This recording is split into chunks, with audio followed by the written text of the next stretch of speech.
Adrien Baloukou, bonsoir. Voilà, merci d'avoir accepté notre invitation. Aujourd'hui, le président Denis Sassou Nguesso a lancé les concertations ou encore les consultations politiques à Brazzaville. Votre parti, la Convention des démocrates indépendants, s'est prononcé favorablement par rapport à sa consultation.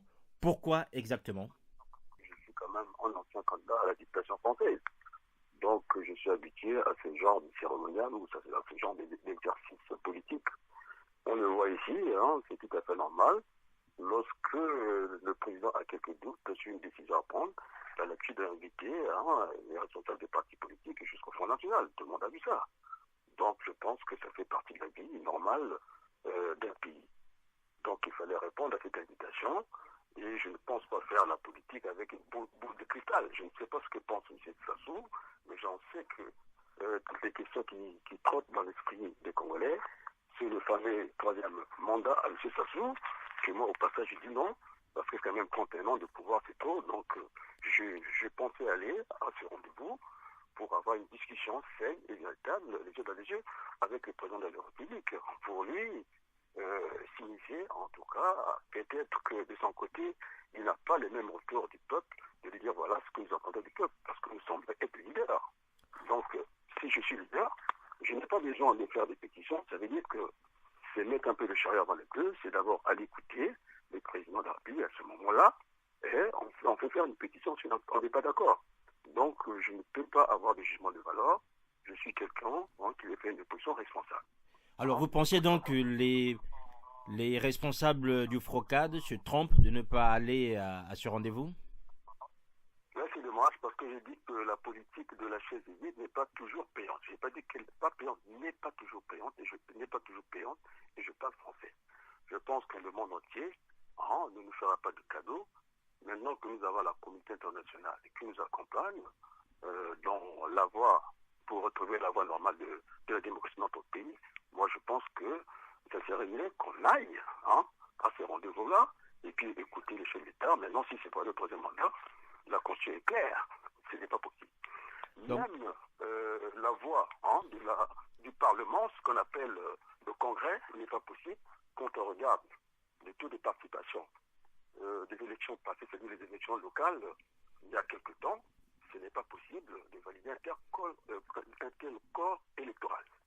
Donc, ce qui est clair Donc, pour vous, Adrien Babaloukou, le FROCAD, en fait, n'est pas vraiment dans l'ordre de l'histoire. mais ils sont leaders politiques.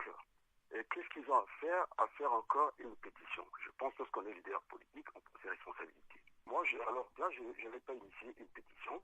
Je vais aller écouter le président de la République et venir rendre compte depuis le terrain.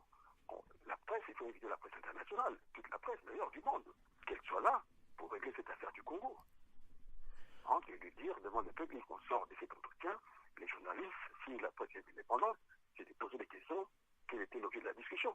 En ce moment, on aura tout entendu à ce moment-là, et que si on n'a pas pu donner sa réponse devant le président de la République, ça me paraît normal qu'on dise au président de la République, écoutez, je reviendrai peut-être à une autre occasion, mais je n'ai pas encore consulté ma base.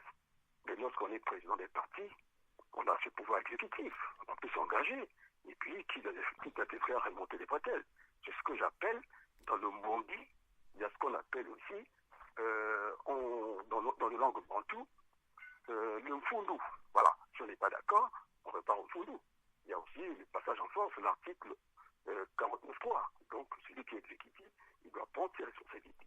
Alors, vous êtes aujourd'hui, Adrien Wabaloukou, l'un des responsables politiques, notamment ici dans la diaspora. Il faut aussi dire que votre parti n'est pas encore officiellement reconnu au Congo-Brazzaville, même si les démarches sont en cours. Vous êtes l'un des rares responsables politiques ici, issus de l'opposition, qui est favorable à ce dialogue, ou sinon encore, il faut le dire, à ces consultations de Brazzaville.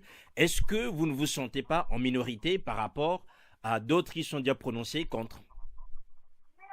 Non, je ne suis pas en minorité. Je n'ai jamais pensé que la démocratie, c'était la loi du plus fort ou la loi du grand nombre. La majorité peut se tromper. Donc, il y a la notion de temps et d'espace qui peut nous départager. Mais ceux qui voulaient le dialogue, c'est quand même la demande du dialogue est venue de l'opposition, des États généraux. Après, on veut pas, mais il faut savoir ce qu'elle veut. Moi, je pense que, et pour éviter un pain de sang dans notre pays, je pense qu'il faut aller dans le cadre d'une démocratie apaisée. Il faut que ça soit clair du côté Sassou Nguesso de remplir encore notre mandat. Ce soir, il y a eu lieu une réunion de l'opposition, une partie de l'opposition à Paris. Y avez-vous participé? Non, pour des raisons que je viens d'évoquer, moi je pense que dans la démocratie, il faut aussi apprendre aussi à accepter les disponibilités des autres, des uns des autres. Et puis, je n'aime pas la loi du plus fort. Je suis opposé radicalement à ça. Parce que ceux qui ne veulent pas le dialogue aujourd'hui, eh bien, je ne serais pas étonné que demain, il n'y ait pas de dialogue. Donc, on risque de chasser un régime autoritaire pour un autre. Donc, je pense que je suis pour le dialogue. Et Dieu seul sait que de la décision découle la lumière. Il faut que nous discutons parce que ce sont quand même les problèmes qui vont engager l'avenir de notre pays. Rien ne fait, l'avenir reste toujours à construire ou à détruire. Et tout dépend des hommes. Donc, sur le fait que nous ne sommes pas un parti officiel, tout le monde nous comprend. Lorsqu'on n'est pas du côté du pouvoir, en tout cas, les démarches administratives ne se font pas dans les bonnes conditions. J'ai des militants qui ont peur parce qu'ils vu la pression qu'il y a au Congo.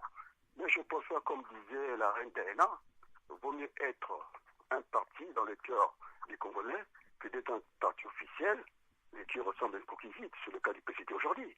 Ils ont tous les moyens, mais je pense que nous avons plus de militants que le PCT, à la date où je parle.